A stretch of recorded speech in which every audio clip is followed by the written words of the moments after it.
Em 12 de setembro de 2025, astrônomos detectaram algo que destruiu todas as expectativas que tinham sobre o comportamento do universo. Um objeto colossal surgindo da escuridão do espaço profundo, com uma cauda que se estendia pelo céu 5 vezes mais larga que a lua cheia, tão enorme que até astrônomos amadores com telescópios de quintal conseguiam vê-lo.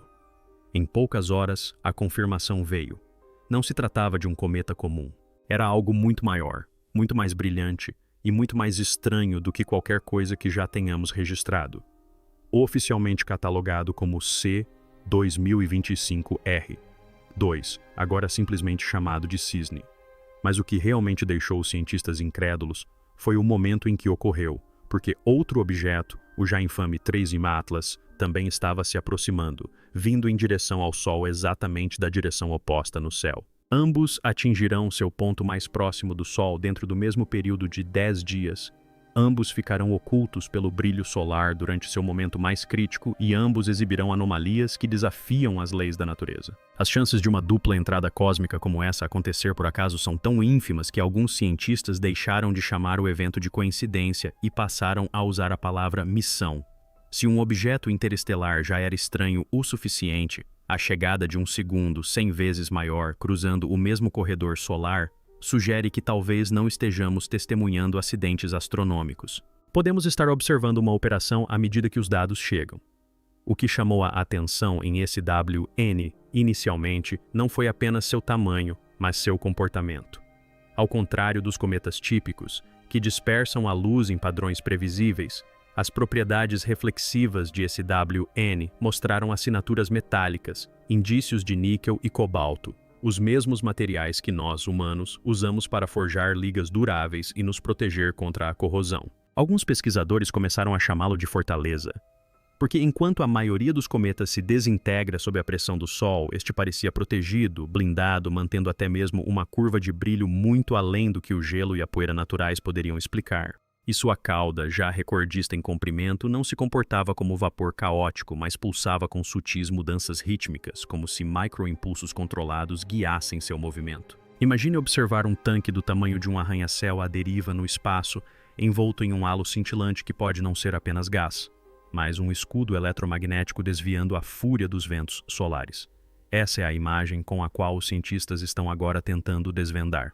Mas ainda mais perturbador do que sua escala é o momento em que isso acontece. Enquanto o Swan se ergue como uma fortaleza, seu equivalente menor, o 3E Atlas, comporta-se como um drone, ágil, errático, com estranhas explosões de aceleração e mudanças na cor da cauda que nenhum processo natural consegue explicar completamente. Juntos, eles não parecem visitantes aleatórios, parecem peças do mesmo quebra-cabeça, duas partes de um sistema convergindo para o Sol ao mesmo tempo, ocultas de nós justamente nos dias em que seu verdadeiro propósito poderia ser revelado. Quando os astrônomos plotam os vetores de chegada de SSWN e Atlas em um mapa estelar, algo extraordinário surge. O Cisne vem de Aquário, Atlas de Sagitário, duas origens separadas por mais de um quarto de toda a esfera celeste. No entanto, apesar de seus ângulos de aproximação radicalmente diferentes, ambos cruzam para o sistema solar interno a uma distância solar quase idêntica, atingindo o periélio com apenas 3 dias de diferença. Estatisticamente, esse tipo de sincronia é impossível. Cometas aleatórios distribuem suas chegadas ao longo de décadas, às vezes séculos, mas nunca dessa forma. E então vem o apagão. De 8 a 18 de outubro, o brilho do Sol ofusca nossos telescópios, criando uma janela onde nem o SW nem o Atlas podem ser observados diretamente. O resultado é que a maior aproximação entre eles e o Sol ocorre exatamente no momento em que os instrumentos da Terra não conseguem detectar. Para muitos, isso parece menos uma coincidência e mais uma coordenação, como se suas trajetórias tivessem sido deliberadamente planejadas para se encontrarem sob a proteção da interferência solar. Pense nisso. Duas anomalias chegando juntas, sincronizando seu encontro com o único lugar e momento que não podemos observar. Em dinâmica orbital, os astrônomos chamam isso de corredor, uma estreita janela de espaço e tempo onde dois objetos se alinham de uma forma que desafia a aleatoriedade. E esse corredor, seja por acaso ou por planejamento, obrigou a comunidade científica a confrontar uma possibilidade que há muito evitava. E se eles não estiverem apenas de passagem, mas convergindo para um propósito? Embora a mecânica orbital levante questões, os dados energéticos são alarmantes. O Atlas já surpreendeu os pesquisadores com rajadas de aceleração que simulam manobras semelhantes às de propulsores. Cada pulso requer a potência equivalente a 10 usinas nucleares para ser explicado. Mas Swan faz até isso parecer trivial, porque seus níveis de energia implícitos são da ordem de 10.000 gigawatts a mais do que toda a rede elétrica da Terra. Nenhum núcleo de cometa natural pode produzir tal potência bruta. Seus metais reflexivos, seu halo persistente e seus pulsos rítmicos sugerem não uma liberação de gases, mas sim controle. Como uma máquina que usa rajadas de plasma para se orientar. A ideia de propulsão artificial, antes descartada como ficção científica, agora circula discretamente entre os astrônomos, que não podem mais ignorar os números. E depois há a questão do ritmo dos pulsos em si. Regular o suficiente para se assemelhar a um sinal, padronizado o bastante para sugerir comunicação e tão consistente que alguns estão chamando Swan não de fortaleza, mas de farol. Se Atlas é um drone manobrando e ajustando, então Swan pode ser a nave-mãe. Uma estrutura colossal projetada para sobreviver milênios no espaço, que chega agora não por acaso, mas por um ciclo.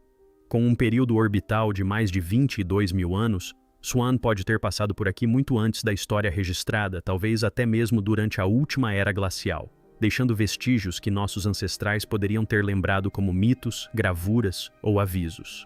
E agora está de volta, alinhada mais uma vez com outra anomalia, como que para nos lembrar que não somos a única inteligência a moldar o céu. Quando a curiosidade mundial atingiu o auge, o silêncio se instalou. A NASA, a ESA e outras agências restringiram discretamente a divulgação de dados, suspendendo as imagens de alta resolução e o rastreamento por radar, justamente nos dias em que os dois objetos estariam mais próximos do Sol. Oficialmente, isso foi justificado como uma pausa devido à conjunção solar, uma medida de segurança padrão. Mas, nos bastidores, vazamentos revelaram que as ordens eram explícitas: evitar declarações públicas, negar pedidos de dados brutos e redirecionar propostas para observações alternativas. O apagão não foi apenas natural, foi imposto. E, no entanto, o silêncio das instituições apenas amplificou as vozes dos astrônomos independentes que se mobilizaram em fóruns e redes privadas para manter seus telescópios apontados para o céu. Grupos como o coletivo A Barrow Tracker, na Espanha, e a rede de telescópios distribuídos de Bill Gay começaram a compartilhar dados, desesperados, para capturar até mesmo fragmentos de informação que os governos se recusavam a divulgar. Essa resistência popular alimentou especulações de que algo extraordinário está acontecendo nos bastidores, algo que as agências não querem que o público veja. Porque se Swan e Atlas estão convergindo por um propósito, então a verdadeira questão não é apenas o que elas são, mas por que estão aqui agora. E se o encontro delas foi orquestrado, então a humanidade já se viu no meio de uma missão que nunca deveríamos ter presenciado. Enquanto os telescópios rastreavam o Atlas de 3E, algo incomum surgiu. Sua cauda não estava apenas brilhando, ela estava mudando de uma forma que parecia deliberada. Ao longo de algumas semanas foram registradas 3 acelerações repentinas, cada uma delas brusca e inesperada, espaçadas quase como um relógio, e cada uma coincidindo com uma estranha mudança de cor na cauda. Num instante, o brilho ficava vermelho. No instante seguinte, mudava para neutro, para depois voltar ao normal rapidamente, como se um mecanismo invisível estivesse ajustando sua propulsão. A liberação natural de gases por cometas ocorre gradualmente, impulsionada pelo calor do Sol. Mas o que o Atlas demonstrou foi abrupto, rítmico e controlado. As estimativas de energia sugeriram que a potência necessária para cada impulso era equivalente à de 10 usinas nucleares operando em plena capacidade. Para um pedaço de gelo e poeira, isso deveria ser impossível. Para uma máquina, faria sentido. Entretanto, a estrutura maciça de SW refletia esse comportamento em uma escala ainda maior. Sua cauda gigantesca não era caótica, mas pulsava com microexplosões que a impulsionavam sutilmente, como correções de curso feitas com precisão. Ambos os objetos, um pequeno e ágil, o outro vasto e imparável, pareciam estar manobrando dentro do sistema solar, não como andarilhos, mas como participantes de um plano, e a parte arrepiante era esta. Seus impulsos não eram aleatórios, pareciam sincronizados. A dinâmica orbital é a única coisa em que os astrônomos confiam para revelar a verdade. Mas, neste caso, a verdade é perturbadora. Swan e Atlas, embora vindas de direções completamente diferentes na galáxia, alinharam-se para ocupar o mesmo estreito corredor do espaço e do tempo. Seus pontos de periélio, os pontos mais próximos do Sol, acabaram ficando a apenas 50 milhões de quilômetros de distância, uma distância menor que a distância entre a Terra e Marte. As observações coincidiram em apenas 3 dias, e tudo isso ocorreu exatamente durante o período de apagão solar, quando os telescópios terrestres estavam ofuscados pelo brilho. Para os observadores de cometas acostumados com séculos de dados, isso é inédito. Normalmente, os visitantes interestelares aparecem esporadicamente, às vezes com décadas de intervalo, suas órbitas espalhadas pelo tempo e espaço. Mas aqui temos 2 anomalias cruzando o mesmo corredor em sincronia, como se ambas fossem guiadas por um cronograma, um relógio que marca o tempo em uma escala além da compreensão humana. É como se o Sol não fosse apenas um centro gravitacional, mas um ponto de encontro, um ponto central para missões que só agora começamos a perceber. Quando o acaso falha, o planejamento surge como a única explicação possível. E agora, até mesmo as vozes mais cautelosas da astronomia admitem, isso parece ter sido projetado. Quando os cientistas compararam a produção de energia dos 2 objetos, a descrença transformou-se em pavor. O Atlas, com seus impulsos repentinos, irradiou rajadas equivalentes a 10 gigawatts, energia suficiente para abastecer grandes cidades. Mas esse, com sua luminosidade sustentada, implicava uma produção de energia de 10.000 gigawatts, mais do que toda a Terra gera. Essa escala de energia não pode ser conciliada com processos naturais. Os cometas sublimam o gelo, os asteroides refletem a luz solar, mas nada sustenta um poder tão estável e imenso sem colapsar. Teorias começaram a surgir. Será que a ECW estava captando energia solar, usando o próprio Sol como uma colossal estação de recarga? Será que seu enorme casco metálico foi projetado para capturar radiação e convertê-la em propulsão? Alguns pesquisadores marginais chegaram a argumentar que não se tratava de um cometa, mas sim de uma estrutura semelhante a uma fortaleza. Sua vasta cauda brilhante seria um subproduto de um escudo de plasma. A possibilidade mais intrigante seria a de que sua energia não fosse para deslocamento, mas sim para comunicação. Um farol transmitindo não para a Terra, mas para algum lugar muito além. São emissões pulsantes que carregam dados através do vazio. Se isso for verdade, então esse W não está apenas visitando, está fazendo reportagens, e nós não somos o público-alvo. À medida que ambos os objetos se aproximavam do periélio, as instituições nas quais confiamos para obter informações confiáveis começaram a se calar. A NASA, a ESA e a ECRO reduziram as atualizações, restringiram os dados em tempo real e negaram solicitações de acesso às observações brutas na internet. Informações que antes eram públicas de repente se tornaram confidenciais. Quando questionados, os oficiais alegaram revisão interna e períodos de inatividade da conjunção. Mas, a portas fechadas, astrônomos sussurravam sobre ordens explícitas para manter silêncio. Os pedidos de acesso à informação, FO1A, retornaram documentos com muitas partes censuradas, e vazamentos de dados da equipe do observatório sugeriram que pesquisadores foram realocados, equipes dissolvidas e as transmissões do telescópio restringidas. Não se tratava do silêncio habitual da ciência cautelosa, era um apagão de intenções. Ao mesmo tempo, astrônomos independentes preencheram o vácuo, mobilizando redes de telescópios amadores, satélites reaproveitados e canais de dados criptografados para rastrear o que os governos se recusavam a compartilhar. Quanto mais silêncio vinha das autoridades, mais altos se tornavam os sussurros. Algo extraordinário estava acontecendo. Algo tão revolucionário que o silêncio se tornara uma forma de controle, porque quando as descobertas ameaçam não apenas a ciência, mas também o poder, a verdade nunca é negada, ela é ocultada.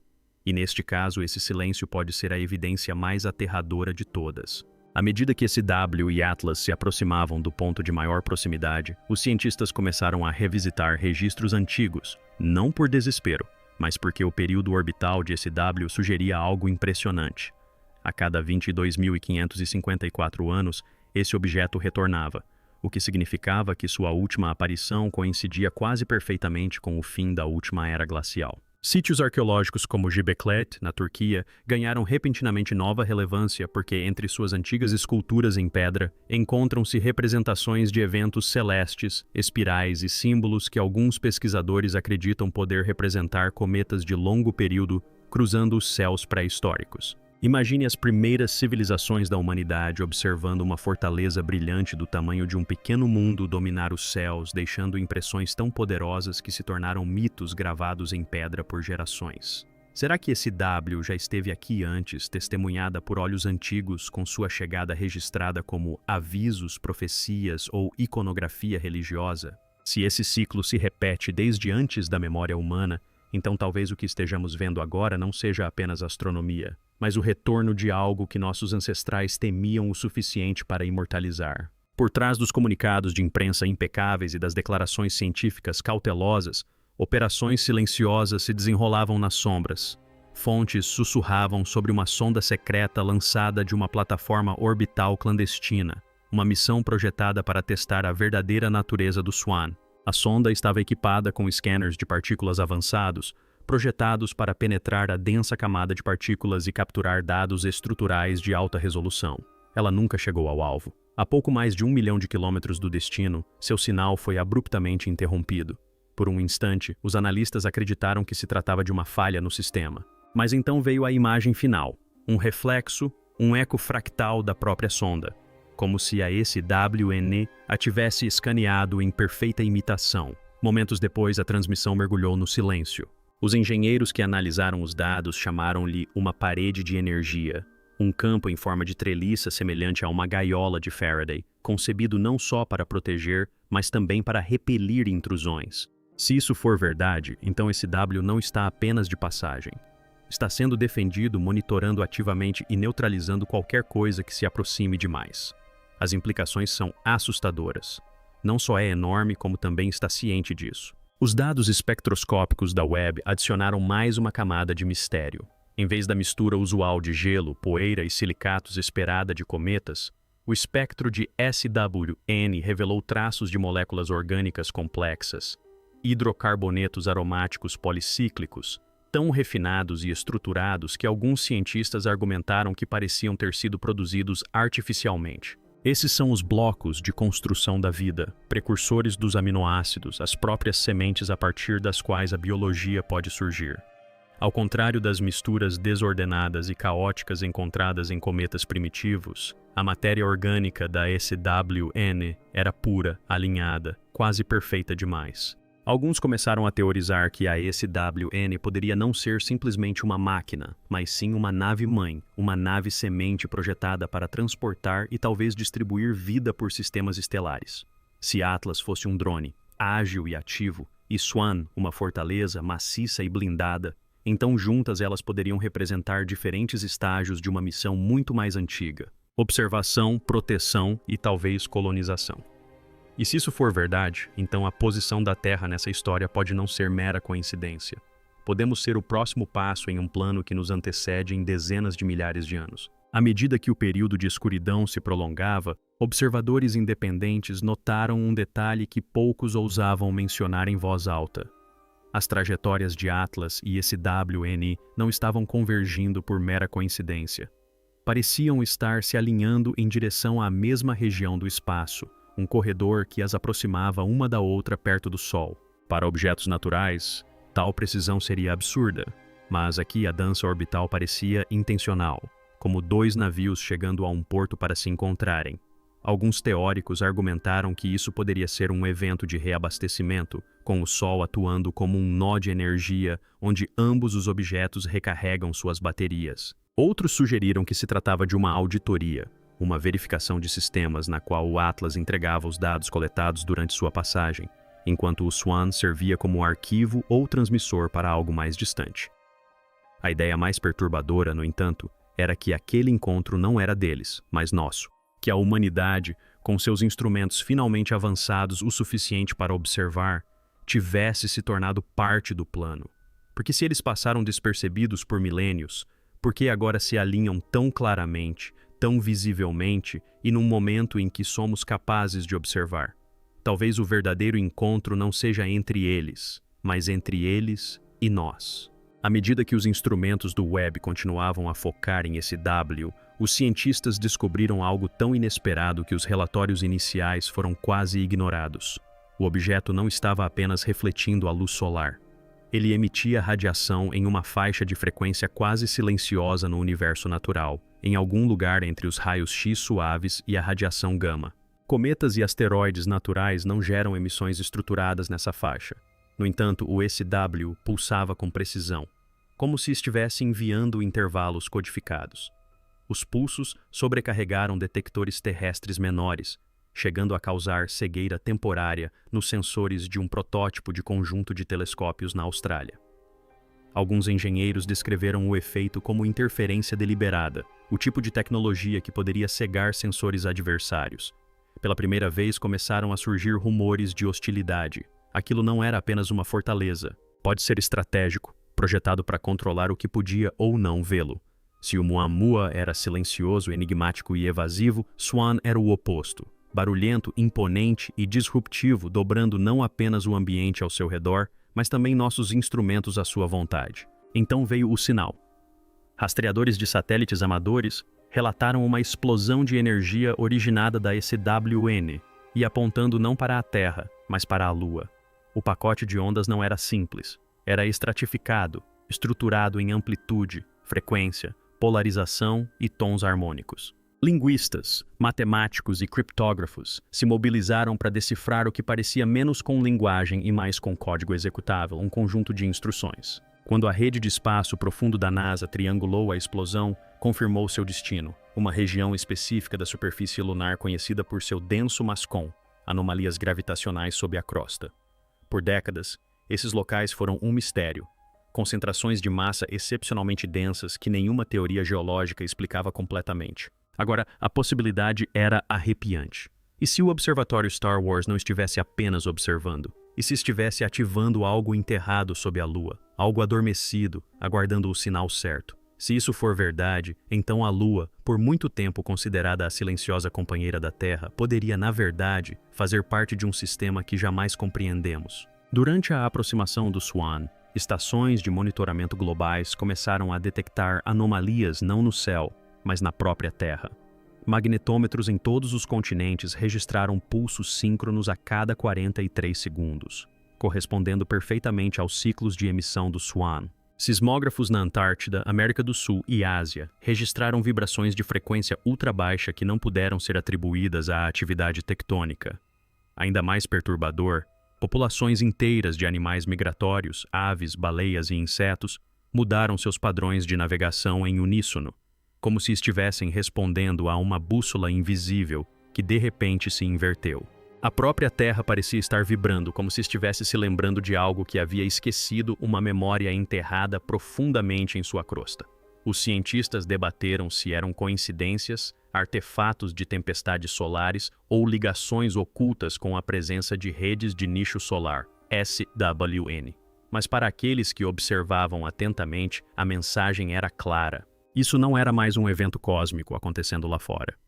Tinha chegado até nós, vibrando através do nosso planeta, alterando os próprios sistemas que pensávamos serem independentes das estrelas. A essa altura, astrônomos e teóricos já começavam a construir uma narrativa assustadora demais para ser dita em voz alta. E se o Muamua, aquele primeiro visitante misterioso em 2017, fosse a chave? Uma sonda silenciosa enviada para testar se a humanidade estava preparada. Uma fechadura à espera do gatilho certo. E se Atlas e SW, com seus 3 olhos, representassem juntos a chave, o drone e a fortaleza, o mensageiro e o guardião, um pequeno, ágil, manobrando, coletando dados, o outro vasto, blindado, carregando a energia e a autoridade para desbloquear algo mais antigo, algo maior? Apoiando essa ideia, houve uma coincidência perturbadora. Durante um dos pulsos mais fortes do Swan, ambas as sondas Voyager saíram brevemente do protocolo, transmitindo rajadas de dados que os analistas ainda não decodificaram, como se algo dentro delas, adormecido por décadas, tivesse sido despertado. Se isso for verdade, então a chegada do Swan não é o início de uma história. É a continuação de uma que começou muito antes de nós, com ciclos inscritos na própria estrutura do espaço. E se acabamos de acionar a sequência de chave e fechadura, então o que quer que aconteça a seguir nunca deveria ter sido evitado. Era inevitável. O telescópio James Webb foi construído para olhar para fora, para perscrutar a primeira luz do universo e decifrar a história de galáxias há muito extintas. Mas o que ele nos deu, em vez disso, foi uma reflexão. Uma que nos força a confrontar a possibilidade de que a história nunca tenha sido sobre estrelas distantes. Swan e Atlas não simplesmente tropeçaram em nosso sistema solar como errantes cósmicos. A sincronia, a escala, as manobras impossíveis e o silêncio durante o apagão apontam para uma intenção. Uma fechadura e uma chave, um drone e uma fortaleza. Um encontro não destinado aos nossos olhos. E, no entanto, nós o vimos mesmo assim. Isso muda tudo, porque significa que, pela primeira vez na história, a humanidade pode ter interceptado não um objeto aleatório, mas uma missão, uma sequência, um ciclo mais antigo que a própria civilização. Chegou a hora de voltarmos quando finalmente tivéssemos construído os instrumentos capazes de perceber. E se isso for verdade, então a verdade aterradora é esta. Nunca fomos os observadores, éramos os observados. Os pulsos do SWN através do campo magnético da Terra, suas transmissões codificadas para a Lua, suas ressonâncias que se propagam através de animais e falhas geológicas, tudo sugere que nosso planeta faz parte dessa história há muito mais tempo do que imaginávamos. A Fortaleza não está aqui por acaso. A Atlas não está aqui sozinho. Juntos eles podem fazer parte de um sistema que não compreendemos. Um sistema que vê a Terra não como um acidente, mas como um nó, um ponto de dados, talvez até mesmo um alvo. Seja para contato, para posicionamento ou para ativação, o propósito permanece oculto. Mas o silêncio de nossas agências e o bloqueio imposto aos nossos telescópios dizem mais do que qualquer comunicado de imprensa jamais poderia. Queríamos respostas. Em vez disso, recebemos um espelho.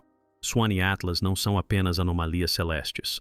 São a prova de que talvez tenhamos cruzado um limiar, um ponto em que o universo começa a responder a nós.